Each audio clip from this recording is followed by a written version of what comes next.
What's the difference between ability and capability? Martial and martial, emigrate and immigrate, counsel and counsel, assume and presume, alternate and alternative, amiable and amicable and much more. जैसे आपने thumbnail पर देखा, इस video में हम English के more than 20 very confusing word pairs that are very important in English writing as well as speaking ना सिर्फ डिस्कस करेंगे बल्कि आपका कॉन्सेप्ट क्लियर करने की कोशिश करेंगे, ताकि इस वीडियो को देखने के बाद कम से कम हमें इन 20 to 25 वर्ड्स में कोई मुश्किल पेश ना आए। सवाल यह है कि ये वर्ड्स हमने क्यों, कैसे और कहाँ से चूज़ किए। तो इसका जवाब यह है कि आप कोई भी 8th क्लास की बुक, कोई भी इंग्लिश न्यूज़पेपर, कॉम्पिटिटिव एग्जाम्स में एस्पिरेंट्स के लिखे हुए essays, English movies, cricket commentaries, English podcasts और इंटरव्यूज़ देखें। ये वर्ड्स आपको वहाँ लाजमी मिलेंगे। और अगर आपको इनकी मीनिंग में कन्फ्यूजन है, तो जैसे इंग्लिश का एक इडियम है, get the wrong end of the stick, आप बिल्कुल अपोजिट मीनिंग समझेंगे और जब एग्ज़ाम्स में लिखने की बारी आएगी तो आपके मार्क्स पर बहुत नेगेटिव इफेक्ट होगा। तो चलिए हम इनको one by one with example समझते हैं। Ability and capability. एबिलिटी का मतलब है किसी इंसान का स्किल या टैलेंट जो उसके पास नेचुरली है या सीखने से आ जाता है। मतलब आपके पास कुछ करने की स्किल है, जैसे she has the ability to speak 3 languages, या फिर Ali has the ability to solve difficult maths problems. यहाँ एबिलिटी एक स्किल या कॉम्पिटेंस को शो करता है जो किसी पर्सन के पास ऑलरेडी मौजूद है। और कैपेबिलिटी का मतलब है पोटेंशियल या कैपेसिटी, मतलब किसी पर्सन या सिस्टम के पास कुछ काम करने की पॉसिबिलिटी है लेकिन शायद अभी वो काम ना ही किया हो। जैसे एग्जांपल्स देखिए, this machine has the capability to produce 500 units per hour, या फिर एक और, Pakistan has the capability to grow its IT industry. यहाँ कैपेबिलिटी एक पोटेंशियल को शो करता है जो शायद अभी यूज़ हो या फ्यूचर में। इन ब्रीफ, एबिलिटी वो स्किल है जो आपके पास इस वक्त मौजूद है, इस वक्त फिलवक्त है। कैपेबिलिटी वो पोटेंशियल जो आपके अंदर है लेकिन उसे प्रूव करना पड़ता है, उसको सीखना होता है, उसके लिए मेहनत करनी पड़ती है ताकि आप वो ऑब्जेक्टिव अचीव कर पाते हैं। Marshal and marshal same pronunciation है तीनों की। मार्शल ये नाउन भी है, वर्ब भी है। ये एक ऑफिशियल रैंक या पोजीशन होती है, जैसे आर्मी में फील्ड मार्शल होता है, या फिर टू ऑर्गेनाइज और टू लीड के सेंस में भी ये यूज़ होता है। मीन्स के किसी चीज़ को तरतीब देना। इसके एग्जांपल्स जैसे he is a field marshal in the army, ये आर्मी का एक हाई रैंक है। और the teacher marshal the students for the assembly, यहाँ पर टू ऑर्गेनाइज के सेंस में ये यूज़ हुआ है। पाकिस्तान आर्मी का सबसे बड़ा रैंक जो है वो फील्ड मार्शल है, जैसे अयूब खान को बनाया गया था और जैसे अभी आपके ऊपर बैठा है। और दूसरे सेंस में, स्कूल में अगर प्रिंसिपल स्टूडेंट्स को लाइन में खड़ा कर दे तो हम कहेंगे ही मार्शल द स्टूडेंट्स। मार्शल यह प्रॉपर नाउन और नेम के सिवा कुछ भी नहीं है। जैसे 1920s में हमारे यहाँ कॉलोनियल रूल के अंदर एक आर्कियोलॉजिस्ट सर जॉन मार्शल थे, जिसने इंडस वैली सिविलाइजेशन खासकर मोहनजोदड़ो की खुदाई की थी। मार्शल ये लफ्ज़ रिलेटेड टू वार, आर्मी या फाइटिंग के लिए यूज़ होता है। जैसे फॉर एग्ज़ाम्पल पाकिस्तान की हिस्ट्री में कई दफ़ा मार्शल लॉ लगा है।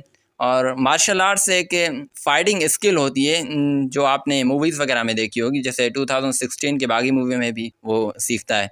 गैलप एंड गैलप, इनकी भी तकरीबन सेम प्रोनाउंसिएशन है। ये जो गैलप है ये मेनली हॉर्सेस की फास्ट रनिंग के लिए यूज़ होता है, मतलब घोड़ा जब बहुत तेज़ दौड़ता हो। For example the horse started to gallop across the field. और ये जो गैलप है ये एक पुरानी डांस की किस्म है जो कि है तो यूरोपियन लेकिन यहाँ भी कॉलोनियल रूल की वजह से एलीट क्लास में पॉपुलर थी। इंडिया में अब भी कहीं कहीं इसके असरात पाए जाते हैं। डेजर्ट एंड डिज़र्ट, ये दूसरे में एस पर जो है ना उस पर ज़ोर है। डेजर्ट जो है इसकी 2 मीनिंग्स हैं। एक तो डेजर्ट मीन्स रेगिस्तान या सहरा जो होता है, जैसे थर का रेगिस्तान एक डेजर्ट है। और इसकी दूसरी मीनिंग है किसी को या किसी चीज़ को छोड़ देना, अबंडन करना। जैसे the soldier deserted his post, या फिर ही डेजर्टेड हिज फैमिली। अगर कोई दोस्त मुश्किल वक्त में साथ छोड़ दे तो हम कह सकते हैं कि ही डेजर्टेड मी। और डिज़र्ट खाने के बाद वाली स्वीट डिश को कहते हैं। जैसे खाना खाने के बाद अगर मुझे चॉकलेट पसंद है तो मैं कहूँगा chocolate is my favourite dish.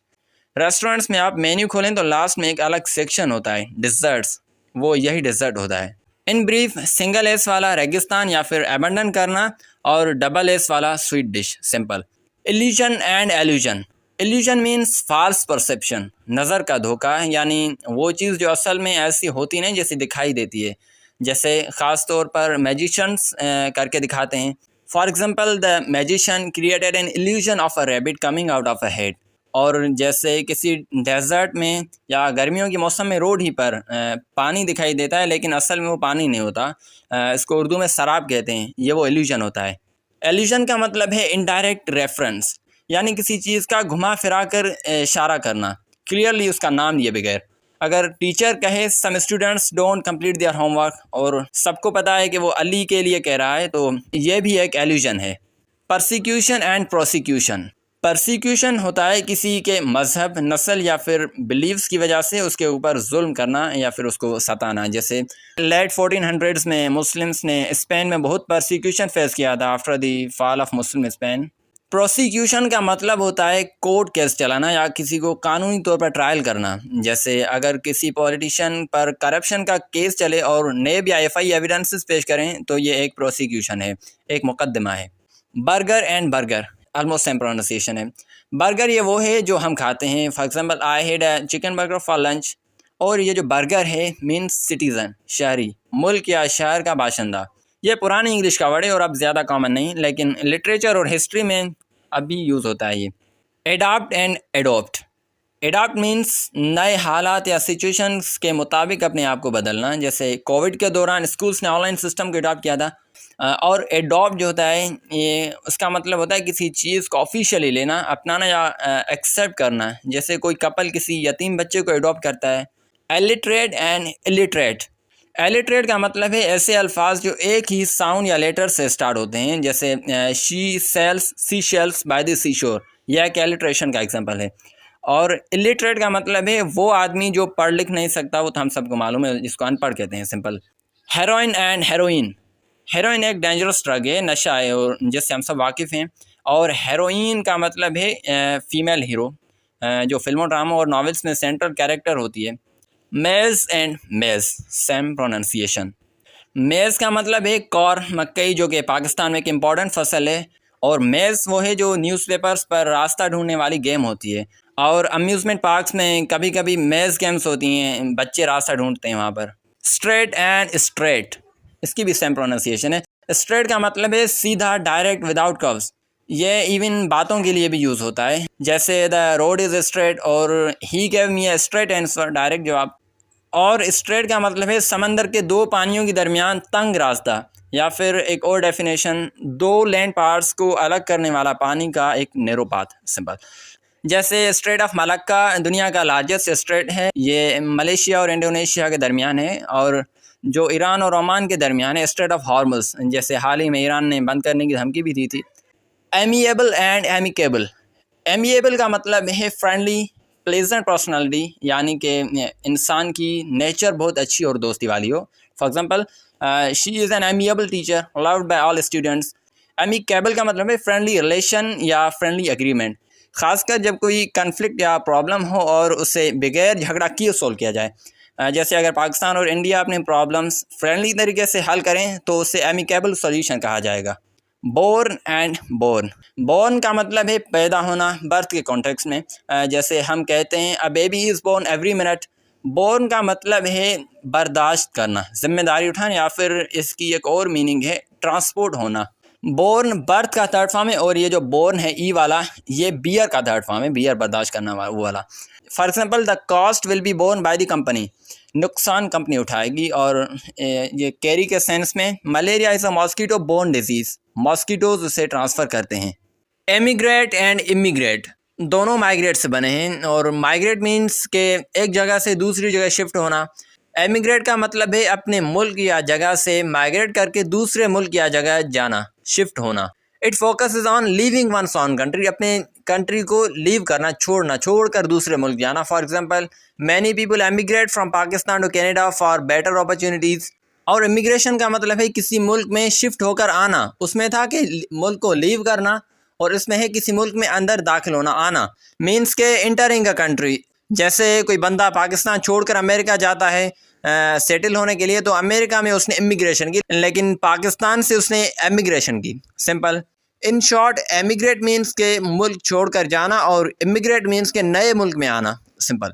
Principal and principle same pronunciation है दोनों की। ये बहुत कॉमन कंफ्यूजिंग पेयर है। प्रिंसिपल का मतलब है हेड, चीफ, लीडर या फिर मोस्ट इम्पॉर्टेंट पर्सन और मोस्ट इम्पॉर्टेंट पार्ट। जैसे कि स्कूल या कॉलेज का प्रिंसिपल होता है, या किसी मीटिंग का कोई अहम सबब हो तो हम कहेंगे the principal reason of the meeting. और प्रिंसिपल ये जो LE वाला है इसका मतलब है उसूल, कोई बेसिक रूल या बिलीफ। जैसे he is the man of strong principles, और जैसे वो लास्ट प्रिंसिपल्स थे Newton's principles of motion changed science, simple. Assume and presume. Assume का मतलब है बिना प्रूफ या एविडेंस के अंदाज़ा लगाना या मान लेना। जैसे अगर आपका कोई दोस्त क्लास में देर तक ना आए और आप कह दो I assume that he will not come, यहाँ पर आपने बगैर प्रूफ के कोई अंदाज़ा लगाया, आपने कह तो दिया लेकिन आपके पास कोई प्रूफ नहीं था। लेकिन जो प्रीज्यूम है, प्रीज्यूम का मतलब है स्ट्रॉन्ग रीज़न या एविडेंस के बेस पर कोई अंदाज़ा लगाना। उसमें एविडेंस नहीं था, इसमें है। अगर कोई बंदा डॉक्टर की यूनिफॉर्म पहने हॉस्पिटल में खड़ा है तो आप कह सकते हैं कि I presume that he is a doctor, क्योंकि यूनिफॉर्म और सिचुएशन यहाँ पर जो है ना प्रूफ प्रोवाइड करते हैं। Council and council. काउंसिल का मतलब है कमिटी, असेंबली या लोगों का ग्रुप जो फैसले करता है। जैसे national assembly is like a council, जहाँ लोग इकट्ठा होकर लाज बनाते हैं दूसरों के लिए। काउंसिल मीन्स एडवाइस देना या गाइड करना। जैसे the teacher counsel the students about their careers, और the lawyer counsel his client to remain silent. यहाँ पर भी एडवाइस दे रहा है, टीचर भी एडवाइस दे रहा है और लायर जो है लायर भी। Found and founded. फाउंड जो है ये फाइंड का पास्ट टेंस है। जैसे मतलब किसी चीज़ को ढूंढना या कोई चीज़ मिलना। जैसे I found my lost book under the table, और she found a job in Lahore. Founded ये टू इस्टेब्लिश का पास्ट टेंस है, मतलब किसी चीज़ का आगाज़ करना, बुनियाद रखना। जैसे कायद आज़म मोहम्मद अली जिन्नाह फाउंडेड पाकिस्तान इन 1947, या फिर he founded a software company 2010। Alternate and alternative ये भी बहुत कॉमन कंफ्यूजिंग पेयर है। अल्टरनेट का मतलब है एक के बाद एक या हर दूसरा। जैसे अगर कोई दो दोस्त हैं और वो हर दूसरे दिन मिलते हैं तो वो कहेंगे we meet on alternate days. और अगर कोई स्टूडेंट मंडे, वेडनेसडे और फ्राइडे को क्लास अटेंड करता है तो उसका शेड्यूल जो है ना वो अल्टरनेट डेज का है, एक के बाद एक, सिंपल। या अल्टरनेट वीक्स भी हो सकते हैं, अल्टरनेट मंथ्स भी। अल्टरनेटिव मीन्स चॉइस या ऑप्शन, एक चीज़ के बदले दूसरी चीज़। जैसे बिजली चली जाए तो जनरेटर या UPS उसका अल्टरनेटिव है। For example if the train is late we have no alternative but to wait, हमें कोई और ऑप्शन नहीं है। Solar energy is an alternative to electricity. EG and IE ये दोनों लैटिन शॉर्ट फॉर्म्स हैं और इंग्लिश राइटिंग में बहुत यूज़ होते हैं। EG का फुल फॉर्म है एग्जाम्पली ग्रेशिया, लैटिन है ये। यानी मिसाल के तौर पर, फॉर एग्जांपल कोई sentence there are many big cities in Pakistan, example EG Karachi, Lahore, Hyderabad, ये हमने मिसाल दी बिग सिटीज़ की। और जो IE है इसका फुल फॉर्म है इट एस्ट, मीन्स दैट इज़, और इन अदर वर्ड्स दूसरे अल्फाज में। जैसे she is my maternal aunt, that is my mother sister. ये जो मैटरनल आंट है ये इसको हमने यहाँ पर एक्सप्लेन किया, माई मदर सिस्टर। हम यहाँ पर मैटरनल आंट को एक्सप्लेन कर रहे हैं, उसको डिफ़ाइन कर रहे हैं। और ही is a polyglot, that is a person who speaks many languages. यहाँ पर पॉलीग्लॉट की हमने मीनिंग को एक्सप्लेन किया है। अगर आपको इंग्लिश पंक्चुएशंस में इशू है जो कि अक्सर स्टूडेंट्स को होता है तो आप लेफ़्ट वाली वीडियो देख सकते हैं। हमने इसमें 8 वेरी इंपॉर्टेंट इंग्लिश पंक्चुएशंस को डीपली डिस्कस किया है विद एग्जांपल्स एंड एनिमेशंस। और अगर 5 इंग्लिश ग्रामर मिस्टेक्स जो कि इवन टॉपर्स करते हैं और आप नहीं करना चाहते तो राइट वाली वीडियो पर क्लिक कीजिए। आपसे मिलता हूँ इन्हीं में से एक वीडियो में, तब तक के लिए अल्लाह हाफिज़।